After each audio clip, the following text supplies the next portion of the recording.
কম সময়ে চটজলদি রান্না করতে হবে, বেগুন পার্শে বানিয়ে নিন না।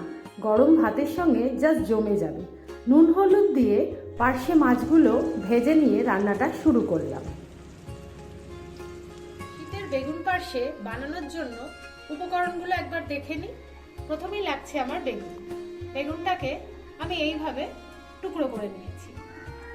আর লাগছে আমার সর্ষে আর পোস্ত লাগছে আমার 1 চামচ, সর্ষে লাগছে আমার 1/2 চামচ, আর লাগছে হলুদ, কালো জিরে, কাঁচা লঙ্কা বাটা, পরিমাণ মতো সর্ষের তেল, স্বাদ মতো নুন আর গোটা কাঁচা লঙ্কা, আর লাগছে ধনেপাতা কুচি। চেরা কাঁচা লঙ্কা আর কালো জিরে ফোড়ন দিয়ে রান্নাটা শুরু করলাম। এবার দিয়ে দেবো পেস্ট। নুন হলুদ মিশিয়ে ভালো করে ভেজে নেব বেগুনটা। এবার আমি ব্যবহার করব লঙ্কা বাটা আর সর্ষে পোস্ত বাটা।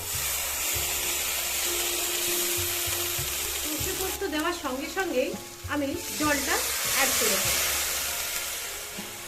সামান্য হলুদ অ্যাড করে দিলাম। ধনেপাতা কুচি ছড়িয়ে আমি ঢাকা দিয়ে দেব। সেদ্ধ হয়ে এসছে। এবার আগে থেকে ভেজে রাখা পার্শে মাছগুলো আমি এর মধ্যে দিয়ে দেব।